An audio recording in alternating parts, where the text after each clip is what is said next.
नमस्ते। इस एक्सप्लेनर में आपका स्वागत है। आज हम एक बहुत ही दिलचस्प पहेली सुलझाने वाले हैं, इंसानों की उत्पत्ति। और सबसे बड़ा सवाल, क्या हमारा एवोल्यूशन यानी विकास आज भी हो रहा है? तो चलिए, बिना किसी देरी के इस कहानी में गहराई से गोता लगाते हैं। इस एक्सप्लेनर में हम इन 5 अहम पड़ावों से गुजरेंगे।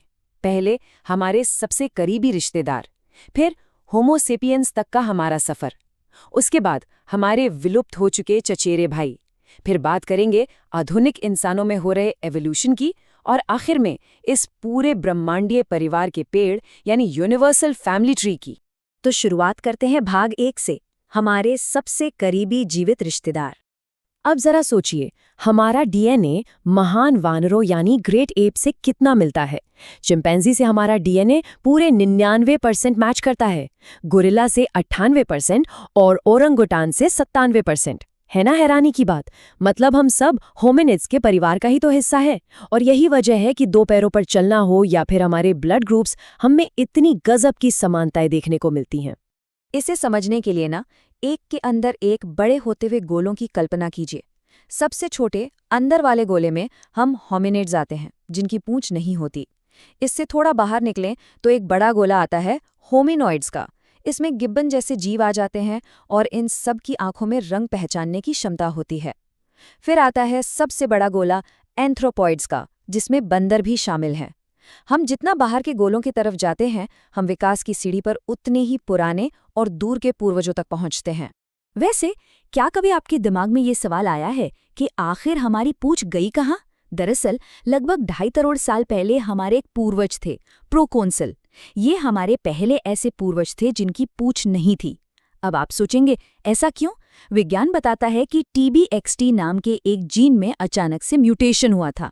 और सच कहूं तो 2 पैरों पर सीधे खड़े होकर चलने के लिए ना, पूंछ का गायब होना एक बहुत ही जरूरी बदलाव था, एक असली गेम चेंजर। चलिए अब आगे बढ़ते हैं भाग 2 की तरफ, होमो सेपियंस तक का सफर। इवोल्यूशन का ये सफर रातों रात तय नहीं हुआ। 6.5 करोड़ साल पहले पुर्गेटोरियस नाम के चूहे जैसे दिखने वाले जीव पेड़ों पर रहा करते थे। फिर करीब 44 लाख साल पहले आर्डिपिथेकस का दौर आया। इन्होंने पहली बार 2 पैरों पर चलने की कोशिश की। इसके बाद ऑस्ट्रेलोपिथेकस आए, जो पूरी तरह से 2 पैरों पर चलने लगे थे। और फिर 25 लाख साल पहले एंट्री होती है होमो हैबिलिस की। ये वो लोग थे जिन्होंने पहली बार पत्थरों के औजारों का इस्तेमाल किया, शिकार के बचे खुचे हिस्से खाने के लिए। इसके बाद होमो इरेक्टस के साथ इवोल्यूशन ने एक बहुत ही कमाल का मोड़ लिया। एक ऐसा लूप चला जिसने सब कुछ बदल दिया। उन्होंने आग को काबू करना सीख लिया था। अब आग थी तो उन्होंने मांस को पकाकर खाना शुरू किया। पका हुआ खाना पचाना शरीर के लिए बहुत आसान था, तो इससे उनके शरीर की काफी सारी एनर्जी बचने लगी। और पता है, इस बची हुई एक्स्ट्रा एनर्जी ने क्या किया? इसी एनर्जी ने उनके दिमाग का साइज तेजी से बढ़ाना शुरू कर दिया। ये सच में एक क्रांतिकारी कदम था। अब आते हैं भाग 3 पर, हमारे लुप्त हो चुके चचेरे भाई। क्योंकि विकास कोई एक सीधी रेखा नहीं है। यहाँ होमो सेपियंस और निएंडरथॉल्स की कहानी समझना बहुत दिलचस्प है। निएंडरथॉल्स मुख्य रूप से यूरोप की कड़ाके की ठंड के हिसाब से ढले हुए थे। उनका विजुअल ब्रेन काफ़ी बड़ा था ताकि वो सर्दियों के लंबे अंधेरे में देख सकें, और उनका खाना पूरी तरह से मांस पर टिका था। लेकिन जब अचानक जलवायु में बड़े बदलाव हुए तो वो टिक नहीं पाए। एक तो उनकी आबादी मुश्किल से 5000 के करीब थी और उनमें जीन्स की वैरायटी भी कम थी। नतीजा, करीब 40,000 साल पहले वो हमेशा के लिए विलुप्त हो गए। जबकि दूसरी तरफ हम यानी होमो सेपियंस अपने तरह तरह के खान पान और बड़े सोशल ब्रेन की वजह से सरवाइव कर गए। लेकिन रुकिए, कहानी में एक जबरदस्त ट्विस्ट है। आपको जानकर हैरानी होगी कि आज भी हम में से बहुत से लोगों के अंदर लगभग 2% निएंडरथल डीएनए मौजूद है। जी हाँ, 2%। ऐसा इसलिए क्योंकि यूरोप में होमो सेपियंस और निएंडरथल्स लगभग 5000 सालों तक एक साथ रहे थे। उनके बीच इंटरब्रीडिंग हुई थी। मतलब हमारे उन विलुप्त पूर्वजों का एक छोटा सा हिस्सा आज भी सचमुच हमारे अंदर जिंदा है। अब बढ़ते हैं भाग 4 की ओर, आधुनिक मानव में विकास। तो अब वो सबसे बड़ा सवाल, क्या होमो सेपियंस यानी हम इंसान आज भी इवॉल्व हो रहे हैं? इसका जवाब है बिल्कुल, 100%। इवोल्यूशन कोई ऐसी चीज नहीं है जो एक जगह आकर रुक जाए। ये एक बहुत ही धीमी लेकिन लगातार चलने वाली प्रक्रिया है जो आज इस पल भी हमें आकार दे रही है। इसे कुछ ताज़ा उदाहरणों से समझते हैं। जैसे भूमध्य रेखा यानी इक्वेटर से आप जितना दूर जाएंगे, आपको लोगों की त्वचा का रंग हल्का मिलेगा। ये धूप और यूवी किरणों के हिसाब से शरीर का खुद को ढालना है। और लैक्टोज टॉलरेंस को ही ले लीजिए। स्कैंडिनेविया और भारत के उन हिस्सों में जहां सदियों से डेयरी फार्मिंग होती आई है, वहां के लोगों में दूध पचाने की क्षमता अपने आप विकसित हो गई है। साइबेरिया जैसी बर्फीली जगहों पर बर्फ की चुभने वाली चमक से आंखों को बचाने के लिए लोगों की आंखों के आसपास एपिकैंथिक फोल्ड बन गए।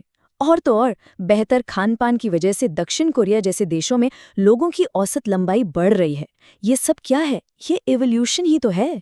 और अब हम आ गए हैं अपने आखिरी और सबसे बड़े पड़ाव पर। भाग 5, द यूनिवर्सल फैमिली ट्री, यानी सभी जीवों का आपसी जुड़ाव।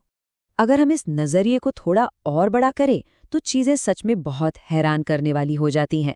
क्या आप मानेंगे कि हमारे जलीय जीवों के साथ बहुत गहरा नाता है? सुनने में अजीब लगता है, लेकिन इंसानों का लगभग 73% डीएनए पानी में तैरने वाली ज़ेब्राफिश से मैच करता है। सिर्फ इतना ही नहीं, अफ्रीकी पंजे वाले मेंढक के साथ हमारे करीब 1700 ऐसे जीन्स मिलते जुलते हैं जो बीमारियों से जुड़े हैं। ये इस बात का पक्का सबूत है कि हम सब कशेरुओं की यानी वर्टिब्रेट्स के एक बहुत ही विशाल परिवार का हिस्सा हैं। और अगर हम समय में और पीछे जाएं, तो बायोलॉजिस्ट एडवर्ड मार्कोटे की एक रिसर्च आपका दिमाग घुमा देगी। उन्होंने प्रयोगों से साबित किया कि यीस्ट जैसे एक बहुत ही साधारण जीव के आधे से ज्यादा जरूरी जीन्स को इंसानी जीन्स के साथ बदल सकता है। आप समझ रहे हैं? इसका सीधा सा मतलब है कि करीब 1 अरब साल पहले इंसानों और यीस्ट का कोई एक ही पूर्वज हुआ करता था। ये वाकई अविश्वसनीय है कि दुनिया का हर यूकैरियोटिक जीव अपनी कोशिकाओं के अंदर एकदम एक जैसी बुनियादी प्रक्रियाएं साझा करता है। चलिए, अब इस कहानी को एकदम रिवर्स में पीछे की तरफ घुमाते हैं।